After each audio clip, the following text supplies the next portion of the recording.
Sejam super bem-vindos ao canal do Igor Luiz Lemos e hoje o assunto é direto ao ponto. Quais são as lendas do uso excessivo de telas? Editor, joga a vinheta aí.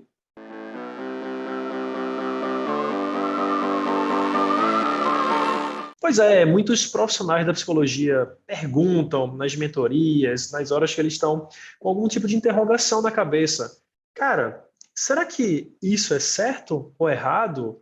Os pais de atendimento perguntam a mesma coisa também. E aí eu acabei compilando aqui uma série de lendas que existem em relação ao uso excessivo de telas. Algumas eu vou mencionar, tá, ao longo da apresentação dessa live, desse evento, desse vídeo que vocês estão vendo aqui. Então aproveita, ajuda a tua curtida aqui, deixa até um comentário e se inscreve no canal, não esquece disso, tá bom? E aí outros vão estar na apresentação em si mesmo. Então bora ver quais são essas benditas lendas do uso excessivo de telas, galera. A primeira coisa é falar das formas erradas de resolver o problema. E caramba, te contar, hein? Infelizmente, existem muitas formas incorretas de resolver essa problemática. E eu entendo até que os pais tentam muitas vezes fazer isso da melhor forma possível, né? Eles têm uma tentativa de bom grado, de querer ajudar os filhotes, mas no final das contas acaba não dando muito certo.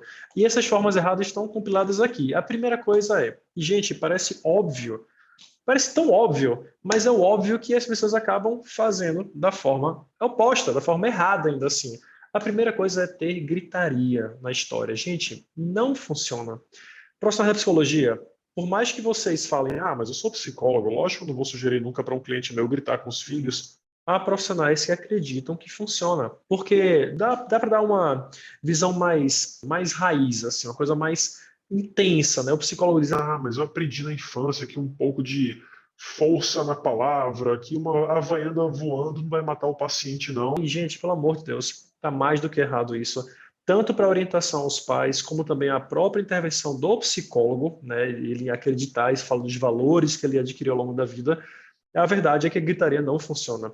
Os estudos de psicologia mostram exatamente o oposto, de que aquilo que você dá ao outro em forma de agressividade é aprendido e é devolvido agora ou depois, não de uma forma literal, uma causa e efeito, mas de uma outra maneira. Ou seja, violência, ela gera violência, então não funciona. Então, gritar com o filho, ou o paciente escutar de um terapeuta que ele pode gritar com seu filho para resolver a questão dos jogos, pelo amor de Deus, está fora de cogitação. A outra, que essa também é um segundo absurdo que vários profissionais fazem e os pais nem se falam, é arrancar o aparelho de forma repentina. Tá lá o filho jogando no computador, o pai já reclamou 1 trilhão de vezes, o filho não sai de lá, e aí o que é que eles fazem? Já sei.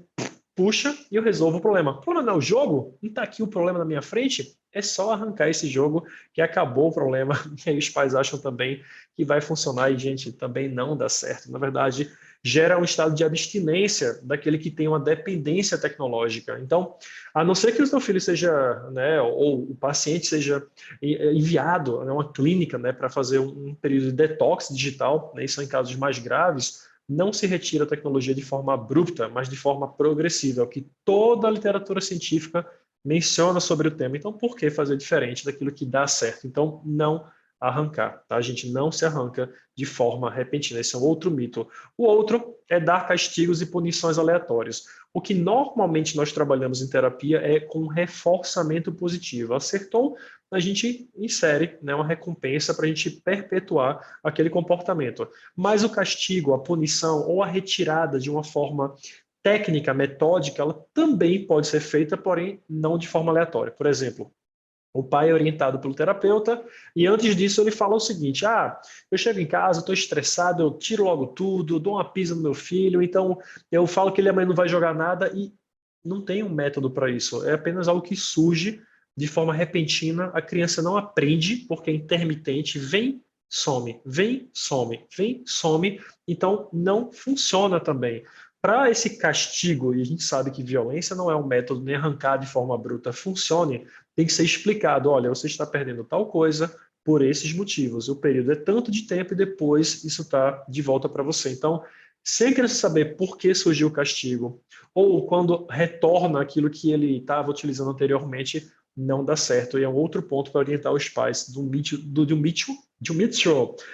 que eles acreditam, né, que é real. Outro, que é basicamente falar da violência, é resolver na palmada. É engraçado que quando eu dou entrevista para rádios, outros programas, os entrevistadores falam assim, ah, mas eu aprendi à base da porrada. Meus pais jogavam Havaiana em mim, eu não morri por causa disso, eu estou aqui vivo, entrevistando você. E até alguns que me assistem podem até pensar, é verdade, realmente, por que não? Hoje essa geração da psicologia é toda mimizenta, né? É tudo mimizinho, tipo, tudo resolve à base da conversação. E, gente, não é isso de Ô, meu filhinho fofinho, olha, meu amorzinho, não pode não, não pode jogar muito não, meu amor. não é isso que eu falo, tá? A conversação, vocês vão ver isso em outras lives, né, em outros materiais que eu já produzi aqui para vocês, a conversação tem um método também, tá? Então eu não falo que você vai ser fofinho com o filho para resolver o problema. A gente não está falando aqui de uma geração Nutelinha, não, tá? É uma relação metódica com os filhos e afetiva ao mesmo tempo, tá? Opa! Antes de continuar o vídeo, se inscreve no canal, ativa as notificações para continuar sendo informado sobre o futuro da psicologia. Vamos nessa! Então, resolver na palmada, a gente já sabe, não dá certo. Comparação, pelo amor de Deus, é um outro mito, tá? Do uso de telas também, de resolver por base desse critério. Ah, o seu irmão consegue estudar o dia inteiro. Você não. Você nunca vai dar nada para a vida. Pelo amor de Deus, como é que é isso? Não. Deve existir comparações. Gente, em alguns momentos os pais, eles ficam tão automatizados em relação aos hábitos que eu descrevi até agora, que quando alguém chama atenção e psicoeduca em relação a isso, eles falam, putz, é verdade. Sabe aquele, você falou algo que realmente não estava fazendo errado, mas é porque eu já perdi a paciência, eu não aguento mais ver o problema, eu já tentei da forma como você está sugerindo agora para mim e não deu certo, por isso eu agora estou sendo extremo em relação à solução, e aí vai, tá? Então, o ato de conscientizar-se daquilo é um grande bálsamo para os pais. E outro é não querer entender os sinais dos filhos. Gente, os pais, quando estão lidando com essa demanda em casa, eles precisam compreender que todo sintoma ele é uma linguagem, ele desempenha uma função. Tá? Então, tem um motivo para aquilo estar acontecendo. Se os pais apenas enxergam a superfície e não aquilo que está abaixo dela, eles vão intervir de uma forma também superficial com tudo que eu falei anteriormente. Então, não funciona. É um outro mito achar que a tecnologia é apenas uma bobagem qualquer, uma coisa provisória e aí vai. Tudo isso aqui, gente, vocês podem orientar os pais, tá? De uma forma que parece o óbvio, mas é o óbvio que não é falado, é óbvio que eu vejo todo santo dia em clínica, então oriente os pais dessa forma. E aí bora seguir com outros mitos que até os psicólogos, infelizmente, caem nessas faces em relação à temática. A primeira coisa é acreditar que é uma fase. Ah, é uma fase, isso passa. Quando, na verdade, os estudos longitudinais demonstram que a dependência tecnológica ela se mantém ao longo dos anos, especialmente quando não tratada.